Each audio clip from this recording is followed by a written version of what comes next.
In this course, we will discuss the communication process, some of the basic issues in interpersonal communication, methods of communicating, and how technology and the internet have influenced organizational communications. Communication is the process of transmitting information from one person to another to create a shared understanding and feeling. The word communication actually comes from the Latin word communicare, meaning to share or make common. Communication does not mean agreeing, only that information is transmitted and received as it was intended. This figure illustrates the communication process. Encoding occurs when the message sender converts a thought, idea, or fact into a message comprised of symbols, pictures, or words. The message is the encoded information being sent. The channel is the medium used to send the message to the receiver, including voice, writing, graphs, videos, intranets, television, body language, and so on. When the message receiver sees, reads, or hears the message, it gets decoded. Decoding is the interpretation and translation of the message back into something understood by the receiver. The decoded information is hopefully the same as the information the sender intended to communicate, but that's not always the case. Feedback is a check on the success of the communication. The message receiver sends a new message back to the original sender, and the original sender assesses to see if the receiver understood the original message as intended. Repeating or paraphrasing the original message, asking for clarification, or asking if your conclusions are correct are forms of feedback. Noise is anything that blocks, distorts, or changes in any way the message the sender intended to communicate.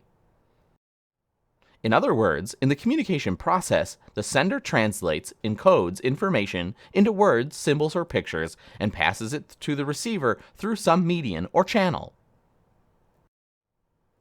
The sender then receives the message and retranslates, decodes it into a message that's hopefully the same as what the sender intended.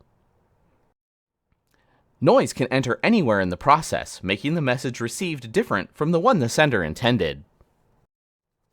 Feedback creates two-way communication that helps to check on the success of the communication and ensure that the receiver's message was accurate. Unfortunately, though, problems can arise at any point during the communication process that make the message ultimately received different from the one sent. These barriers can come from the sender, or the receiver, or the organization, or noise. Nonverbal communications are not spoken or written. Some of the strongest and most meaningful communications are nonverbal: a fire alarm, a smile, an emoticon, a red traffic light, or a look of anger on someone's face. Body language is a body movement such as a gesture or expression that conveys information to others. Research suggests that in a typical face-to-face communication exchange, 7% of the message is conveyed by words, 38% by vocal tone, and 55% by facial and body expressions. For communication to be effective and meaningful, then, all three parts of the message need to be congruent. If any of the three parts are incongruent, conflicting messages are being sent. Consciously controlling your body language is as important a managerial skill as knowing how to interpret others' body language. Controlling your nonverbal signals and vocal tone ensures that you reinforce your intended message. Verbal intonation is the emphasis given to spoken words and phrases. When body language is inconsistent with the spoken message, receivers are more likely to interpret your body language as the true meaning. Barriers interfere with the accurate communication of a message. In selective perception, we selectively see and hear based on our experiences and beliefs. Misrepresentation occurs when messages are not always decoded by the receiver in the way the sender intended. Filtering occurs when information is intentionally withheld, ignored, or distorted to influence the message that's ultimately received.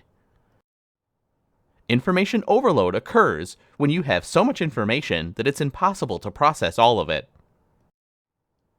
Organizational barriers refer to an organization's hierarchical structure and culture that can influence who is allowed to communicate what to whom and may limit how messages can be sent. Cultural barriers refer to how cultures have different ways of expressing things. Noise is anything that blocks, distorts, or changes the message to the sender intended. Jargon or technical language may create ambiguity if the receiver is not trained to understand it. Many barriers exist to good communication that are beyond your control, but improving your communication skills can help overcome these barriers. Listening is not the same as hearing. Hearing is passive. Listening is active search for meaning. Active listening plays an important role in communication and is especially important for effective leadership. It requires becoming actively involved in the process of listening to what others are saying and clarifying the meaning of messages if they're unclear. Both parties should engage in active listening until it's clear that each understands the final message. Experts generally offer the following suggestions for being a good listener. Pay close attention to individual inferences, facts, and judgments, and make useful and logical connections between what you've heard on multiple occasions. Give speakers clear nonverbal evidence that you are listening attentively, including leaning towards the speaker, maintaining eye contact, and not fidgeting. Give speakers clear verbal evidence that you are listening actively, including giving constructive feedback, paraphrasing, and questioning for clarification and refinement. Show the speaker respect by not interrupting and using an inclusive, friendly, and sharing tone rather than exclusionary, hostile, and condescending tones. Follow up on unusual or inconsistent communication cues from the speaker, such as changes in tone, vocabulary, and body language, to determine the real message the speaker is trying to send. Use what the speaker says or infers to determine the speaker's motives, self-interests, and expectations of listeners. Offer speakers honest, clear, timely, respectful, and relevant acknowledgement of what they've said. Effective business writing is not just about grammar and punctuation. The style and tone also have to be appropriate for the audience. Experts suggest the following guidelines for effective business writing. Get to the point and use common language rather than jargon or difficult verbiage. Support your points with statistics, examples, citation of authorities, and anecdotes. Footnote any ideas, phrases, sentences, and terms that are not your own.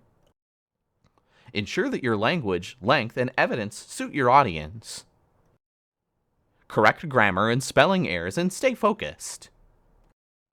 Make documents attractive and easy to read.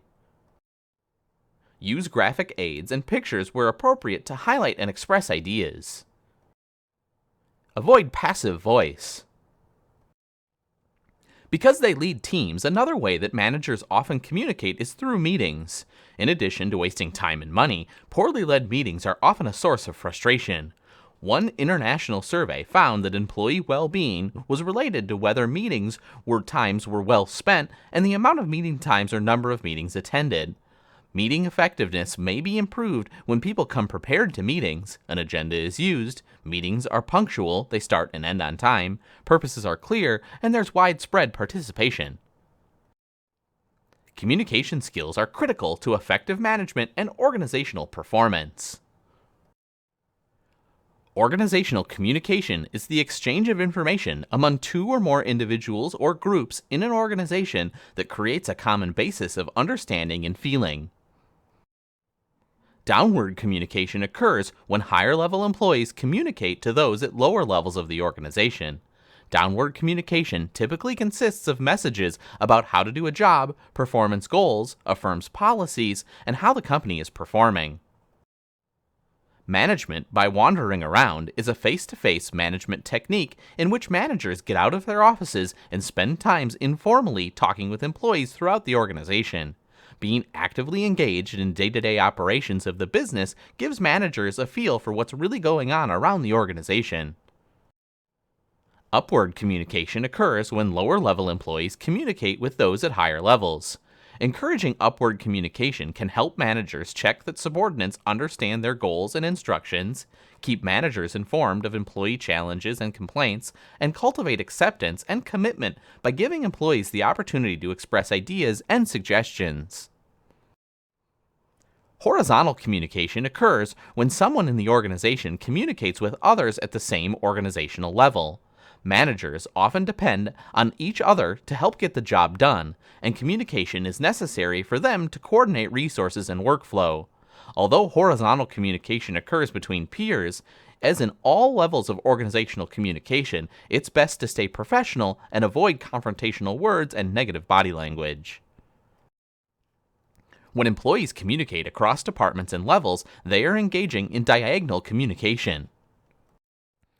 Formal communications are official, organizational sanctioned communications. They can be upward, downward, horizontal, or diagonal.